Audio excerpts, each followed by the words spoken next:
Hello and welcome everyone, welcome back to the channel. तो आज हम पढ़ने वाले हैं क्लास 7 संस्कृत का 5th चैप्टर जिसका नाम है पंडिता रमाबाई। तो इसमें हम पढ़ने वाले हैं पंडिता रमाबाई की स्टोरी। संस्कृत अगर आपको डिफिकल्ट लगती है तो टेंशन मतलब आप आज को एकदम सही जगह, क्योंकि हम यहाँ चैप्टर संस्कृत को बहुत ही ज़्यादा ईजी बनाकर पढ़ते हैं। ठीक है, तो उससे पहले मैं अपना तरीका बता दूं पढ़ने का। सिंपल सी बात है, ये जो पैराग्राफ है इसको पहले अपन पढ़ेंगे हिंदी में ताकि हमें स्टोरी समझ में आ जाए, और बस फिर हम उसे संस्कृत से रिलेट कर लेंगे। ठीक है, कितना सिंपल लग रहा है ना, उतना ही सिंपल है। चलो मेरे साथ पढ़ो।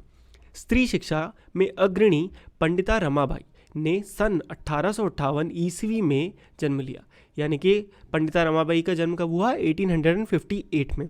उनके पिता अनंत शास्त्री और माता लक्ष्मीबाई थी। उनके मम्मी पापा का नाम क्या था? अनंत शास्त्री और माता लक्ष्मीबाई। उस समय स्त्री शिक्षा की दशा चिंतनीय थी। कैसी थी? खराब थी। स्त्रियों के लिए संस्कृत शिक्षा प्राय प्रचलित नहीं थी। यानी कि पहले स्त्रियों के लिए संस्कृत सीखना फेमस नहीं था, मतलब लोग नहीं सिखाते थे। परंतु डोंगरे ने रूढ़ीवादी परंपरा को त्याग कर, डोंगरे ने क्या करा था? रूढ़ीवादी यानी कि एकदम जो पुरानी चली आई प्रथाएं उनको तोड़कर, उनको त्याग कर अपनी पत्नी को संस्कृत सिखाई। इसके लिए उन्होंने समाज की ताड़ना भी सहन की। ताड़ना यानी कि बुराई, समाज की बुराई भी सहन की। इसके पश्चात रमा ने भी अपनी माता से संस्कृत शिक्षा प्राप्त की। ठीक है, तो संस्कृत पढ़ा। अब हम इसको हिंदी में पढ़ लिया, अब इसको संस्कृत में पढ़ लेते हैं, फटाफट समझ में आएगा। देखना तो क्या लिखा है। स्त्री शिक्षा क्षेत्रे अग्रगण्या, यानी कि स्त्री शिक्षा के क्षेत्र में अग्रगण्या यानी कि अग्रणी, यानी कि एकदम पूरा फोकस जिसका हो, पंडिता रमाबाई। तो किसकी बात हो रही है? जो स्त्री शिक्षा में अग्रण्य है, पंडिता रमाबाई। 1858 तमे ख्रिस्टाब्दे यानी कि ईसवी। ठीक है, जन्म अलभत यानी कि उनका जन्म कब हुआ? 1858 में। तस्या पिता अनंत शास्त्री डोंगरे, उनके पिता का नाम, तस्या पिता अनंत शास्त्री डोंगरे, उनके पिता का नाम क्या था? अनंत शास्त्री डोंगरे। माता च लक्ष्मीबाई आस्ताम, और माता का नाम क्या था? लक्ष्मीबाई आस्ताम। तस्मिन काले स्त्री शिक्षाया स्थिति चिंतनीय आसीत। तस्मिन काले यानी कि उस समय, काल कहते हैं ना, काल खराब हो गया, तो मतलब समय खराब हो गया, तो काल मतलब समय। तस्मिन यानी कि उनके समय पे स्त्री शिक्षाया यानी कि स्त्री शिक्षा की स्थिति चिंतनीय थी, यानी कि बहुत खराब थी। स्त्रीणाम कृते संस्कृत शिक्षणम प्राय प्रचलितम न आसीत, यानी कि स्त्रियों के लिए संस्कृत शिक्षा प्राय यानी कि पहले, प्रचलित यानी कि फेमस, ना आसीत यानी कि फेमस नहीं थी। किंतु लेकिन डोंगरे रूढ़िबद्धाम धारणाम परित्यज्य स्वपत्नीम संस्कृतम ध्यापयत। इसका मतलब क्या है? देखो, किंतु डोंगरे रूढ़ीवादी धारणाम यानी कि डोंगरे जो थे उन्होंने रूढ़िबद्धाम यानी कि पुरानी रूढ़ीवादी जो प्रथाएं हैं उनको धारण नाम ना करके उनको परित्यज्य, क्या परित्यज्य यानी कि उनको तोड़कर, स्वपत्नी यानी कि अपनी ही पत्नी को संस्कृतम ध्यापयत यानी कि संस्कृत पढ़ाई। अध्यापत मतलब पढ़ाना, संस्कृत यानी कि सब्जेक्ट, संस्कृत पढ़ाई।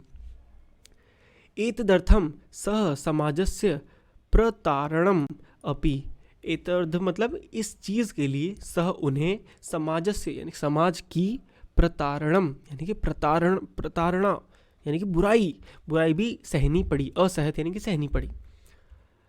अनंतरम रमा अपि स्वमातुः संस्कृत शिक्षाम प्राप्तवती, यानी कि अनंतरम यानी कि उसके बाद रमा ने भी स्वमातु यानी कि अपनी माता से संस्कृत शिक्षा यानी कि संस्कृत की शिक्षा प्राप्तवती यानी कि प्राप्त करी। तो कितना आसान लगा ना। तो चलो अब आप नेक्स्ट देखते हैं। सिंपल है, पहले हम पढ़ेंगे हिंदी में, फिर पढ़ेंगे हम संस्कृत में। समय बीतने के साथ रमा के पिता निर्धन हो गए, यानी कि उनके पास पैसे एकदम खत्म हो गए। उनके माता पिता और बड़ी बहन अकाल से पीड़ित होकर मृत्यु को प्राप्त हो गए, यानी कि उनके माता पिता की और उनकी बड़ी बहन की मृत्यु हो गई अकाल से, यानी कि भूखमरी से। वो अकाल यानी कि सूखा पड़ जाता है जब पानी नहीं होता। उसके पश्चात रमा ने अपने बड़े भाई के साथ संपूर्ण भारत का पैदल भ्रमण किया। भ्रमण करते हुए वह कहाँ पहुँची? कोलकाता पहुँची। संस्कृत में विदुषी यानी कि विदुषी यानी कि एकदम नॉलेजेबल, बहुत उन्हें मास्टरी थी संस्कृत में होने के कारण वह वहाँ पंडिता या सरस्वती की उपाधियों से विभूषित हुई। वो अलग अलग जगह गई, वहाँ पे फेमस हो गई, लोगों ने अलग अलग नाम दिए, कोई उन्हें पंडिता कहता था, कोई उन्हें सरस्वती कहता था, क्योंकि उन्हें इतनी नॉलेज थी। वहाँ भी उन्होंने ब्रह्मा समाज से प्रभावित होकर वेदों का अध्ययन किया। वहाँ गई, उन्होंने ब्रह्मा समाज जो था, जो क्या कहता था, बैक टू वेदास, कि हमें वेद पढ़ने चाहिए, तो उनसे वो बहुत ज़्यादा एकदम प्रभावित हो गई और उन्होंने भी वेद पढ़े। इसके पश्चात उन्होंने स्त्रियों के लिए वेदों और शास्त्रों की शिक्षा के लिए आंदोलन प्रारंभ किया। ठीक है, तो अब हम इसको पढ़ते हैं संस्कृत में। सिर्फ आपको क्या करना है, डॉट कनेक्ट्स करने हैं, सिंपल सी बात है। काल क्रमेण यानी कि काफ़ी समय बाद, रमायाः पिता विपन्न क्या लिखा है ये, संजातः, ये इसको न पढ़ते हैं, ठीक है, संजातः। तो काल क्रमेण यानी कि समय बीतने के साथ, रमा के पिता, विपन्न यानी कि निर्धन, पैसा जिसके पास ना हो, संजात यानी कि हो गए। तस्या पितरो ज्येष्ठा, ये तस्या पितरो ज्येष्ठा भगिनी च, पितरो यानी कि माता पिता, ज्येष्ठा भगिनी यानी कि बड़ी बहन, और च मतलब दोनों, तो पितरो यानी कि माता पिता और ज्येष्ठा भगिनी यानी कि बड़ी बहन। दुर्भिक्ष पीड़िता यानी कि दुर्भिक्ष पीड़िता मतलब अकाल से, अकाल मृत्यु होती है ना, दिवंगता यानी कि उनकी मृत्यु हो गई। तदनंतरम रमा स्वज्येष्ठ भ्रात्रा, यानी कि तदनंतरम यानी कि उसके बाद, रमा स्वज्येष्ठ भ्रात्रा यानी कि अपने बड़े भाई के साथ, पदभ्याम पैदल, क्या, समग्रम यानी कि पूरा, भारतम यानी कि भारत, अभ्रमत यानी कि उसके बाद उन्होंने अपने बड़े भाई के साथ पूरा भारत पैदल घूमा। भ्रमण क्रमे यानी कि भ्रमण के दौरान, सा कोलकाताम प्राप्ता, वो कहाँ पहुंची, कोलकाताम पहुंची। संस्कृत वैदुष्येण यानी कि संस्कृत में विदुषी होने के कारण, विदुषी बताया था ना आपको, बहुत नॉलेजेबल। सा तत्र, वो वहाँ पंडिता सरस्वती चेती उपाधिभ्याम विभूषिता, उन्हें वहाँ ऐसी पंडिता चेती यानी कि और सरस्वती उपाधिभ्याम उपाधियों से विभूषित किया गया, विभूषिता। तत्रैव सा ब्रह्मा समाजेन प्रभाविता, तत्रैव यानी कि वो वहाँ ब्रह्मा समाज से प्रभावित हो गई। वेदाध्ययनम अकरोत, प्रभावित होकर क्या करने लगी, वेद का अध्ययन करने लगी, वेद पढ़ने लगी। पश्चात सा स्त्रीणाम कृते, इसके बाद में उन्होंने क्या, स्त्रीणाम यानी कि स्त्रियों के लिए, कृते किया, वेदादीन शास्त्राणाम शिक्षाएं आंदोलन प्रारब्धवती, वेद पढ़ना, वेद और शास्त्रों का शिक्षा आंदोलन किसके लिए, औरतों के लिए उन्होंने शुरू किए, प्रारंभ किया। ठीक है, तो अभी तक 2 पैराग्राफ हो चुके हैं, बहुत आसानी समझ में आया ना, कोई भी दिक्कत हो तो कमेंट कर देना। ठीक है, चलो अब हम बढ़ते हैं नेक्स्ट पैराग्राफ पे। ओके, तो नेक्स्ट पैराग्राफ भी हम पहले हिंदी में पढ़ेंगे, ठीक है, और फिर हम उसको संस्कृत में पढ़ेंगे। तो देखो, सन 1880 यानी कि 1880 ईस्वी में उन्होंने विपिन बिहारी दास के साथ बांकीपुर कोर्ट में विवाह किया। 1.5 यानी कि 1.5 वर्ष बाद ही उनके पति की मृत्यु हो गई। तत्पश्चात, उसके बाद वह पुत्री मनोरमा के साथ जन्मभूमि महाराष्ट्र वापस आ गईं। नारी के सम्मान और शिक्षा के लिए उन्होंने अपना जीवन अर्पित कर दिया।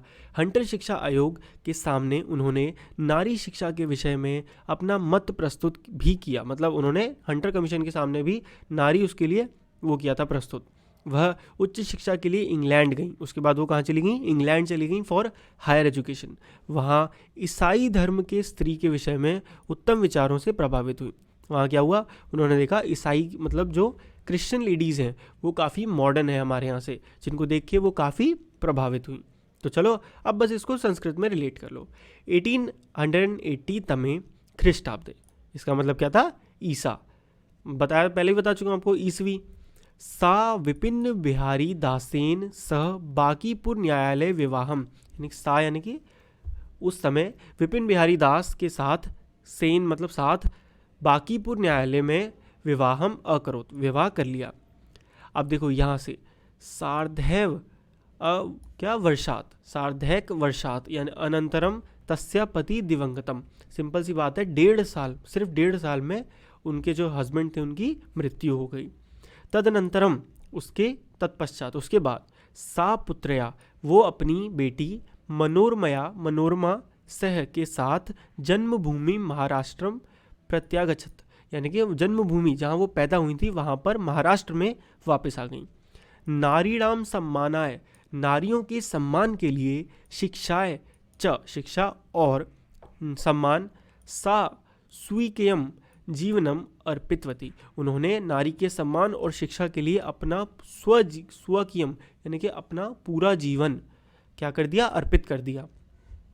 हंटर शिक्षा आयोग, हंटर शिक्षा आयोग जो था ये क्या थी, ये एक ऑर्गेनाइजेशन थी जो क्या एजुकेशन के लिए काम करती थी। उनके सामने भी इन्होंने नारी शिक्षा विषय सा स्वमतम प्रस्तुतवती, अपना जो मत था, अपनी जो विचार थे वो प्रस्तुत किए थे। सा उच्च शिक्षार्थम, यानी कि वो उच्च शिक्षा के लिए इंग्लैंड देशम, इंग्लैंड देश गतवती, गई।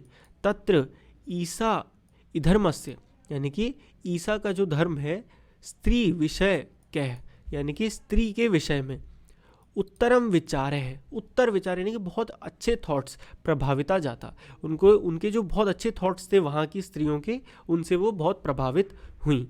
ठीक है, समझ में आया? चलो अब देखते हैं नेक्स्ट पैराग्राफ। तो चलो अब आगे देखते हैं।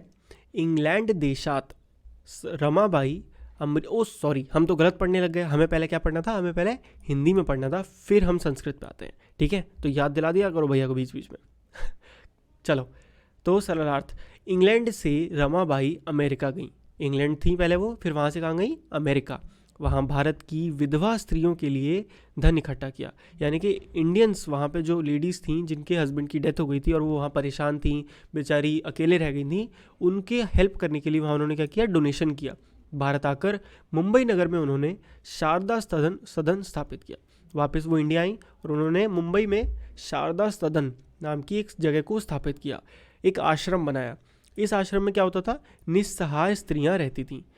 वहाँ स्त्रियां छपाई, टाइपिंग, लकड़ी और कलाकारी आदि ये सब जो है इन सब का प्रशिक्षण प्राप्त करती थीं, ऐसी चीज़ों का, ताकि वो लाइफ में कुछ स्किल्ड बन सकें और पैसे कमा सकें। परंतु ये सदन पुणे नगर में स्थानांतरित हो गया। उसके बाद इस पूरे आश्रम को कहाँ भेज दिया गया, शिफ्ट कर दिया गया, पुणे में। तब पुणे नगर के समीप केड़गांव नामक स्थान पर उनके द्वारा मुक्ति मिशन नामक संस्थान स्थापित किया गया। तब उन्होंने क्या, एक नया जगह स्थापित करी जिसका नाम था मुक्ति मिशन। कहाँ पे, केड़गांव में। यहाँ अब भी बेसहारा स्त्रियाँ सम्मानपूर्वक जीवन यापन करती हैं। वो लेडीज़ जो परेशान होती हैं किसी न किसी वजह से, वो आज भी वहाँ रहती हैं रियल में, अब भी। तो चलो अब बस इसको संस्कृत में हम पढ़ लेते हैं। ठीक है, तो इंग्लैंड देशात, यानी कि इंग्लैंड देश से, रमाबाई अमेरिका देशम आगच्छत, रमाबाई अमेरिका देश में आ गईं। तत्र सा भारतस्य विधवा स्त्रीणाम सहायतार्थम अर्थ संचयम अकरोत्। ठीक है, धीरे धीरे करके पढ़ो, अगर आपको भी डिफिकल्ट लगता है। देखो, मैं तो खुद बोल रहा हूँ कि मैं कोई टीचर नहीं हूँ, ठीक है, मैं तो सिर्फ एक भैया की तरह आपको पढ़ाता हूँ, तो मैं कोई संस्कृत का मास्टर तो हूँ नहीं। ठीक है, तो अपन में मिलजुल के पढ़ेंगे। तो तत्र सा भारतस्य, यानी कि जब वो भारत वापस आई, मतलब वहाँ पे जो भारतस्य, भारत की, विधवा स्त्रीणाम, यानी कि विधवा स्त्रियाँ थीं, सहायता अर्थम, यानी कि उनकी सहायता के लिए, अर्थ संचयम, यानी कि पैसों को इकट्ठा करना अकरोत्, उन्होंने किया।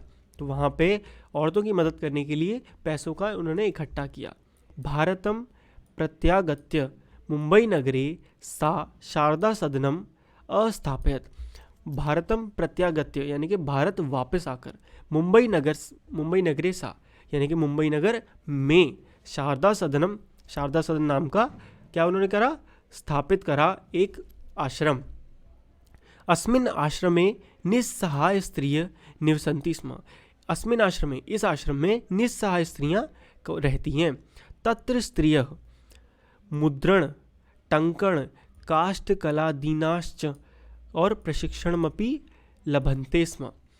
तत्र स्त्रिय यानी कि यहाँ पे स्त्रियाँ, यहाँ पे लड़कियाँ, मुद्रण का मतलब हमने क्या देखा था, निस्सहाय क्या, छपाई, मुद्रण यानी कि छपाई, टंकण यानी कि टाइपिंग लिखना, काष्ठ कलादीन नाश्च यानी कि कुछ लकड़ी की चीज़ों से कलाकारी करना, प्रशिक्षणमपि यानी कि सीखना, इसकी ट्रेनिंग लेना, लभन्ते स्म सीखती थी, परम इदम सदनम पुणे नगरे स्थानांतरितम जातम, पर इस आश्रम को कहाँ शिफ्ट कर दिया गया, स्थानांतरित कर दिया गया पुणे में, ततः तब पुणे नगरस्य समीपे, पुणे नगर के पास, केड़गांव स्थाने, केड़ेगांव स्थान की जगह पे मुक्ति मिशन नाम का क्या संस्थानम तया स्थापितम, उन्होंने एक नया संस्थान खोला जिसका नाम था मुक्ति मिशन, कहाँ पे, केड़गांव में। अत्र अधुना अपि निराश्रिता, अत्र अधुना अपि यानी कि यहाँ अब भी, यहाँ अधुना अब भी, निराश्रिता यानी कि वो औरतें जो असहाय हैं, बेसहारा हैं, यानी स्त्रियाँ, सम्मानम जीवनम यापयंती यानी कि सम्मान भरा जीवन यापन करती हैं आज भी। ठीक है, समझ में आया। अब हम आ चुके हैं लास्ट पैराग्राफ पे, फटाफट इसे भी समझ लेते हैं। तो चलो अब हम इसको पहले पढ़ते हैं संस्कृत, हिंदी में, सॉरी बार बार कन्फ्यूजन हो जाता है यार, कोई नहीं। सन 1992 ईस्वी में महोदया रमाबाई का निधन हो गया, यानी कि उनका निधन कब हुआ, 1922 में। वह देश विदेश की अनेक भाषाओं में निपुण थी, निपुण यानी कि एक्सपर्ट थी। समाज सेवा के अतिरिक्त लेखन के क्षेत्र में भी उनका महत्वपूर्ण योगदान है, यानी कि समाज सेवा तो वो करती थी, इसके अलावा वो एक राइटर भी थी। स्त्री धर्म नीति और हाई कास्ट हिंदू विमेन, ये उनकी दो प्रसिद्ध रचनाएं हैं, ये उनकी दो क्या हैं, किताबें हैं। अब इसको पढ़ते हैं संस्कृत में। 1922 तमे ख्रीष्टाब्दे यानी कि ईस्वी में रमाबाई महोदयाया यानी कि रमाबाई महोदया निधनम अभवत, उनका निधन हो गया। सा देश विदेशानाम, वो देश विदेश की, अनेकासु भाषासु, अनेक भाषाओं में, निपुणा आसीत, निपुण थीं। समाज सेवायाह यानी कि समाज सेवा में अतिरिक्त, समाज सेवा के अतिरिक्त के अलावा, लेखन क्षेत्रे अपि यानी कि लेखन क्षेत्र में भी, राइटिंग में भी, तस्या उनका, महत्वपूर्णम अवदानम अस्ति, महत्वपूर्ण क्या है उनका, महत्वपूर्ण योगदान है। स्त्री धर्म नीति, हाई कास्ट हिंदू विमेन, ये दो, स्त्री धर्म नीति और हाई कास्ट हिंदू वुमेन, इति तस्या प्रसिद्धनम रचनावम वर्तते, यानी कि ये दो उनकी क्या है, प्रसिद्ध रचनाएं हैं, उनकी लिखी हुई बड़ी फेमस किताबें हैं। तो ठीक है, दैट्स इट, इसी के साथ पूरा चैप्टर हो गया खत्म। मजा आ गया जी पढ़ के। ठीक है, अगर आपको भी पूरा चैप्टर अच्छे समझ में आ गया तो क्या कर दो, कमेंट कर दो ढंग से, जो भी आपको समझ में आया। ठीक है, वीडियो को लाइक कर दो अगर आपको वीडियो अच्छी लगी हो, और ऐसी और बहुत सारी हर सब्जेक्ट की वीडियोस देखने के लिए क्या करना है, चैनल को सब्सक्राइब कर देना है। ठीक है, तो मैं आपसे मिलता हूँ नेक्स्ट वीडियो में, तब तक के लिए good bye, take care and पढ़ते रहिए।